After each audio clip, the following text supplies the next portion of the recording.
துணங்கை கூத்து, குரவை கூத்து, வேலநாடல், வெறியாட்டு வளர்ச்சியாகவே இந்த கூத்துக்களை பரிணமித்தது. கூத்து மக்கள் கலையாகும். இயற்கையோடு ஒட்டி வாழும் உள்ளத்தினையும் பண்பினையும் உடைய கிராமிய மக்களின் உணர்ச்சியை இவை பிரதிபலிக்கின்றன. கிராமங்கள் தோறும் பழகி ஆளப்பட்டு வரும் வடமோடி தென்மோடி கூத்துக்கள் விவசாயிகளினதும் தொழிலாளர்களதும் ஓய்வு நேரங்களிலே வளர்க்கப்பட்டு அரங்கேற்றப்படுகின்றன.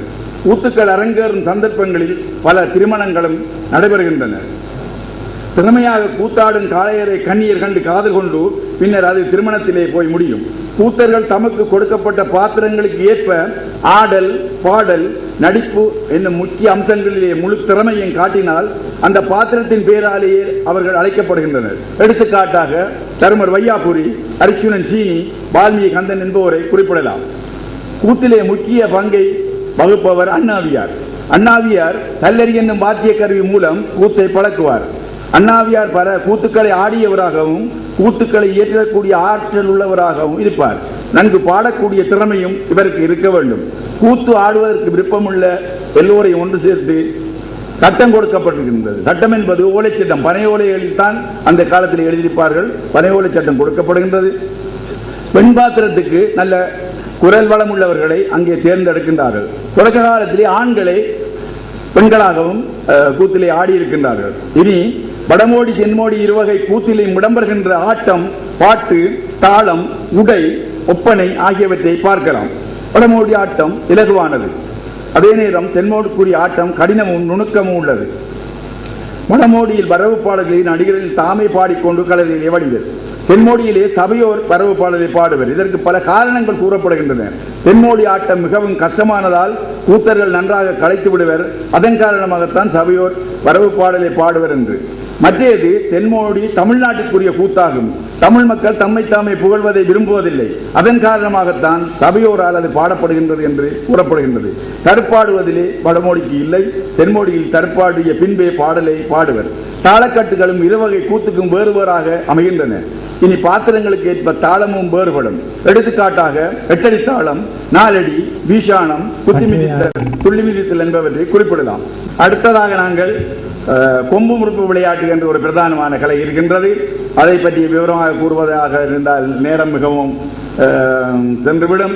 அதையும் உள்ள வசந்தன், உங்களுக்கு தெரியும் வசந்தன் கூத்து என்று மிகவும் எங்களுடைய கூத்து போன்று வசந்தன் கவிதை சதாசுவையர் அதிலே 64 வகையான வசந்தன்களை கொடுக்கின்றால் எங்களுடைய மக்களால் அந்த காலத்திலே விதைக்கப்பட்ட நெல்லினங்கள், மக்களுடைய வாழ்க்கை முறைகள் எல்லாம் அந்த வசந்தன் பாடங்களிலே அங்கே எடுத்து காட்டப்படுகின்ற. அதே போன்று எங்களுடைய பாரம்பரிய கலைகளான பரமேளை கூத்து, மகிழி கூத்து, குரவை கூத்து. குரவை கூத்து உங்களுக்கு தெரியும். சங்க காலத்திலே நற்றினிலே வாங்கமை பழுதிய நரவுண்டு வேங்கை முன்றிலை குரவையின் கண்டே என்று நற்றினையிலே வருகின்றது. அங்கே சங்க இலக்கியங்களிலே காணப்படுகின்ற இந்த குரவை கூத்து தான் பின்னர் எங்களுடைய மக்களிடையே உங்களுக்கு தெரியும் பொதுவான நிகழ்ச்சிகளே பெண்கள் அந்த குரவைகளை எழுப்புகின்றதை நாங்கள் பார்க்கின்றோம். இவ்வாறு எங்களுடைய மக்களுடைய பாரம்பரிய சடங்கு முறைகளிலே எங்களுடைய மக்களுடைய வாழ்க்கை பிறப்பு தொடக்கம் இறப்பு வரை அவர்களுடைய ஒவ்வொரு அசைவுகளும் அங்கே பிரதிபலிக்கின்றன. மக்கள் எவ்வாறு வாழ்ந்தார்கள் என்பதை இந்த விடயங்களிலே இருந்து நாங்கள் தெளிவாக அறிந்து கொள்ளக்கூடியதாக இருக்கின்றது. இந்த பாரிய ஒரு விடயத்தை 20 நிமிடங்களுக்குள் கூறுவதாக இருந்தால் அது முடியாத காரியம். எனவே இது 3 மாநிலங்களை அடக்கிய ஒரு பெரிய விடயமாக இருக்கின்றது. எனவே நான் என்னுடைய கட்டுரையை மிக சுருக்கமாக உங்களுக்கு இப்பொழுது தந்திருக்கின்றேன். இவற்றுக்கான விடயங்களை நீங்கள் அறிந்து கொள்வதாக இருந்தால் எங்களுடைய கட்டுரை பூரணமாக இங்கே ஒப்படைக்கப்பட்டிருக்கின்றது. அதிலே முழுவதும் அடங்கியிருக்கின்றன. அவற்றிலே இருந்து நீங்கள் ஒவ்வொரு சடங்கு முறைகளையும் எங்களுடைய மக்களுடைய வாழ்க்கையை அவை எவ்வாறு பிரதிபலிக்கின்றன என்பதையும் தெரிந்து கொள்ள வாய்ப்பாக இருக்கும். நன்றியை கூறி எனது உரையை நிறைவு செய்கின்றேன். வணக்கம். இலங்கை என்ற தமிழ் பகுதியிலே தமிழர்கள் தங்களுடைய கலாச்சார பண்பாட்டை எவ்வாறு காத்து வருகிறார்கள் என்பதற்கு ஆதாரமாக அங்கு உள்ள நிலத்தை குறிஞ்சி முல்லை மருதம் நெய்தல் என்று பாகுபடுத்தி நமக்கு சொன்னார். அங்கே பழைய தமிழ் வாழ்கிறது, தமிழர்கள் சிறப்புற வாழ்ந்தார்கள் என்பதை நிலைநாட்டுகின்ற வகையில் கல்வெட்டு சான்றுகளை எல்லாம் தான் கண்டதாக படித்ததாக சொல்லுகின்றார். அவர் அடுத்து சிறப்பாக சொன்னது வழிபாடு. பல சமயத்தாருடைய வழிபாடு அங்கு காண கிடைக்கிறது என்றாலும், சமண பௌத்த சமயங்கள் வழிபாடு இருந்தாலும், இலங்கை தமிழர்கள் சிறப்பாக தமிழ் வழிபாட்டை எவ்வாறு போற்றி வருகிறார்கள். ஆரிய வழிபாடு புகுந்திருந்தாலும் தமிழ் பண்பாட்டிலே நிலை கொண்டிருப்பதை அவர் சுட்டிக்காட்டினார்.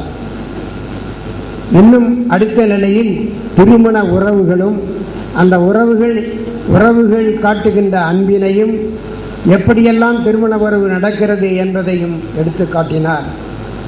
இறுதியாக கூத்து என்பதை மையமாக அவர் கட்டுரை அமைந்திருக்கிறது. பல்வகை கூத்துக்களை சங்க இலக்கியம் தொல்காப்பியத்தில் இருந்து சமகாலத்தில் வரை வளர்ந்து வருகின்ற அந்த கூத்தினை இலங்கை தமிழர்கள், கிழக்கிலங்கை தமிழர்கள் எவ்வாறு போற்றி வந்திருக்கிறார்கள், அந்த பாத்திரத்திலே நடிக்கின்றவர்களுக்கு அந்த பாத்திர பெயரையே சூட்டியிருக்கிறார்கள் என்ற அளவில் அவர்கள் கூத்தை போற்றியதையெல்லாம் சொன்னார். அவர் சொன்னது போல இது ஒரு பெரிய ஆய்வுக்குரிய நல்ல பொருள். அதனை காலத்தால் அவருடைய கட்டுரை நூலாக வெளிவர வேண்டும் என்று அவரை வேண்டிக் கொண்டு, அடுத்தபடியாக நம் முன் வந்திருக்கின்ற மலேசிய பேராசிரியர் சிங்காரவேலு சச்சிதானந்தம் அவர்களை பேச அழைக்கின்றேன். அவர்கள் 1936ஆம் ஆண்டிலே பிறந்து MA PhD போன்ற பல பட்டங்களை பெற்றவர். இந்திய ஆய்வுத்துறை தலைவராகவும் பேராசிரியராகவும் விளங்கியிருக்கின்றார். இன்னும் மலேசியாவில் வழக்குரைஞராகவும் திகழ்ந்திருக்கிறார். சங்ககால தமிழர் சமுதாயம், தென்கிழக்கு ஆசியாவில் இராமாயண பாரம்பரியம் என்னும் ஆய்வு நூல்களை ஏற்றியிருப்பதோடு இந்திய தென்கிழக்கு ஆசிய பண்பாட்டு தொடர்புகளை பற்றி 60க்கும் மேற்பட்ட ஆய்வு கட்டுரைகளையும் எழுதி உலகளாவிய ஆய்வேடுகளில் பெயர் பெற்றுள்ளார்.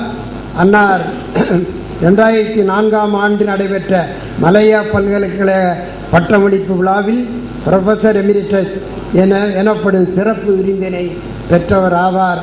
அன்னார் நமக்கு இங்கே அவருடைய கட்டுரையை வழங்க வந்திருக்கிறார். வழங்குமாறு வேண்டுகிறேன்.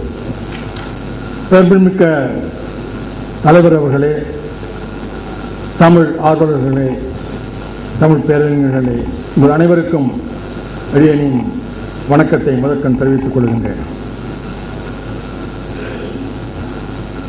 அடியேனின் கட்டுரையின் தலைப்பு ஆங்கிலத்தில் குறிப்பிடப்பட்டுள்ளது. இதன் காரணம், இமெயில் மூலம் நான் அந்த கட்டுரையின் தலைப்பை அனுப்பிய போது அது ஆங்கிலத்தில் இருந்தது. ஆனால் நான் படைக்கப் போகும் கட்டுரை தமிழ் உள்ளது.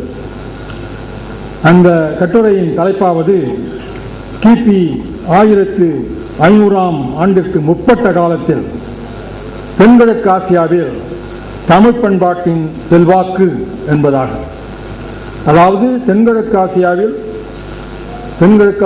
தமிழ் பண்பாட்டின் செல்வாக்கு முற்காலத்தில், அதாவது ஏறக்குறைய கிபி 1500ஆம் ஆண்டுக்கு முற்பட்ட காலத்தில், சற்று முன்னர் கிழக்கு இலங்கையில் இன்னும் கொண்டாடப்படும் அல்லது பின்பற்றப்படும் சடங்குமுறைகளை பற்றி கேட்டோம்.